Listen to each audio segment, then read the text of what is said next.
expectation or others' expectation, like your parents. But do you ever think about God's expectation? Why God saved us? Why God saved me? Why God called us to be a Christian? What is His expectation?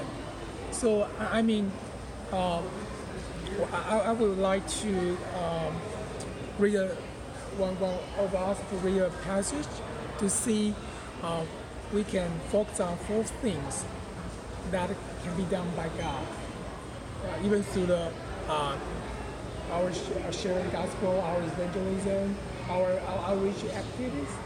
No matter what people receive or reject what we have said, what we told them, God still can do something. So let's turn to Acts 17, chapter 17, verse 16 to 34. Acts 17, verse 16 to 34.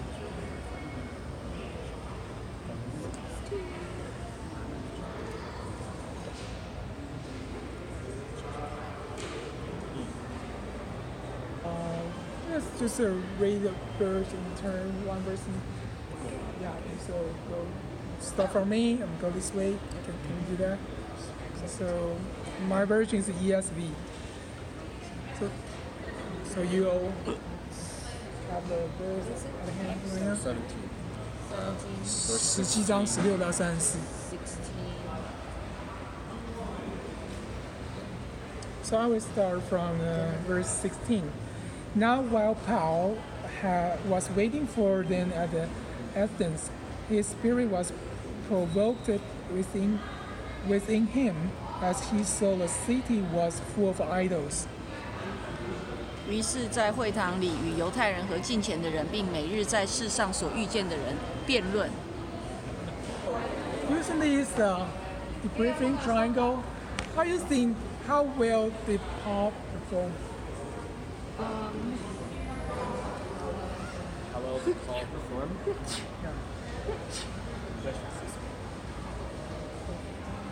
How do you think?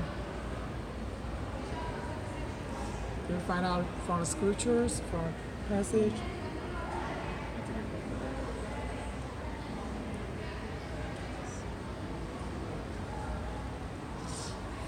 This message and how do they respond? Some believe, good, and some did not believe. Some laugh at him, Yeah. mock on him. mock on him. Yeah, not just didn't believe, mock on him. Say he's crazy. He was Yeah. crazy. Yeah. And then others said they would hear him again about it, so they're interested. Someone they were interested, but they would like to know more. So yeah, this is the result after his preaching, and then you think how he felt. How he felt? He may have felt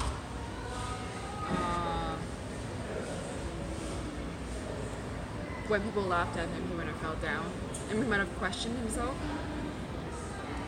what he said, if he did a good job. Maybe he felt not sure, pretty sure about what he said. Okay, anything else? And then I'm sure he felt good whenever people believed. Yeah, maybe about good. So, and what's his emotion during his sharing? What was his emotions during the sharing? Yeah. Okay. Or before, or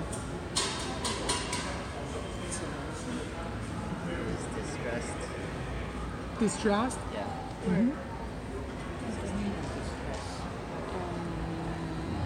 So if we see 16, angry, distressed, angry. You say his spirit was provoked within him. So what kind of feeling, what kind of emotion do you think he had at that point in time. It's kind of a sense of urgency. It was urgent. Yeah, some kind of really worry about those people, and there's something urgent that make him have to say something. Yeah, right. So, I mean, I think the first things, I mean, no matter what, no matter people receive or reject the message, the gospel, I think the first things that God can be done by God is our heart can become like gentle and humble like Jesus or like Paul's. Yeah, we really care about the lost. Okay. Really care about the lost. Our heart can be transformed like Jesus, like Paul's. Really care about not just I'm sure gospel today. Do the check, doing doing to do check, to do list or check. No, our heart, our spirit was provoked within ourselves. See, I have to say something because I really care about them, care about their life, care about their relationship with God. So I think this is the first things that can be done by God for us, on us.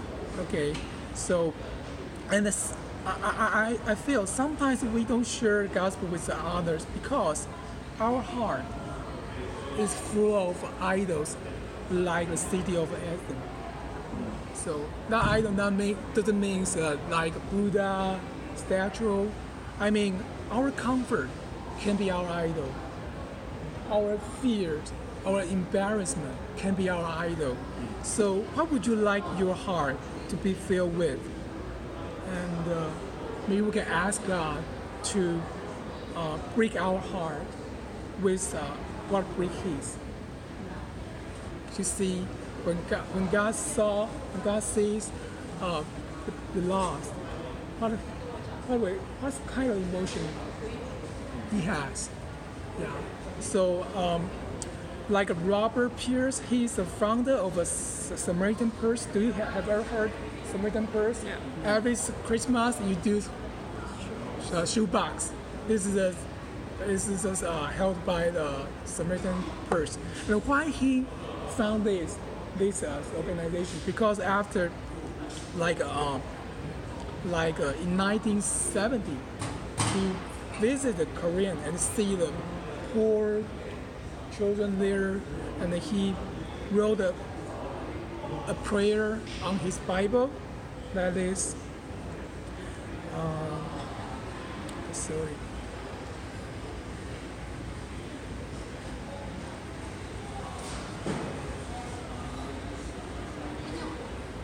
Okay. He say, "Let my heart be broken with the things that break the heart of God." That prayer provoked him. That prayer propelled him to found this organization. So, yeah, we can learn from Paul, from the Robert Pierce, from Jesus. Let our heart be gentle and humble. Actually, to be honest, to be fragile, to be vulnerable. So that our heart can really understand God's heart, understand God's love toward the lost. So sometimes we don't like negative or bad feelings, so we would like to protect our heart from hurt, from bad feelings. But actually, we don't need to do that. Sometimes God can use this bad feeling to do some work in our hearts, to renew our heart, to make our heart soften, to soften our heart, to make us be more like Jesus.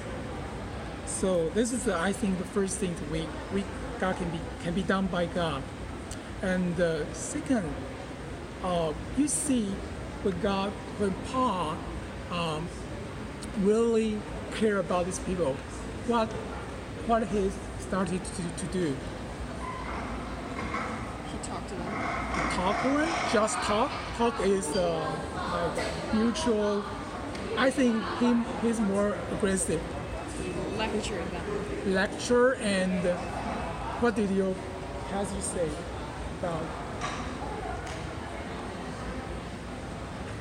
about Paul? What did he do?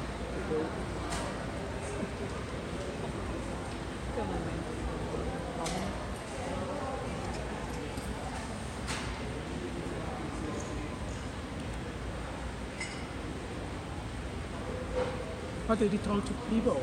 He talked to Jewish people, also some Greek. He's debating with them. and Debate. talking about Yes, gospel. good. What kind of? Do you like debate? Sometimes. If If you think you- it right, If you are right, if you can win, you will do a debate. But we can see the Paul not just want to win. He do debate because he want to introduce the unknown God to them, and they will really care about them and really would like to understand their mindset, their worldview, and their concept of God.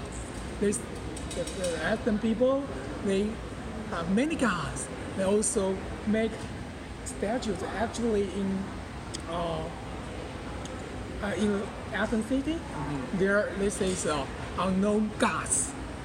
Do you understand? They say many gods we don't know yet. So, but those process, there's a unknown God. I would like to introduce to you because he is the only God. So before Paul to introduce Jesus, he really tried to communicate with them and come through the debate, so that he can understand their worldview, their view of God. So, I mean, the second thing God can be done by God on us is no matter what, no matter our message is received or rejected, we can understand their worldview, their perspective of God better through this process. So I think this is the good thing can be done. These two things, our heart and our understanding of those unbelievers can be better. So I would like to encourage you to respond this message, these verses right now, and maybe we can pray for our hearts and a better understanding of non-believers' worldview. And so, but before we do so, I'd like to play a song, even though it is in Mandarin, maybe not familiar with you. I wish God may use this to touch and renew your heart. So, Andrew, could you please play this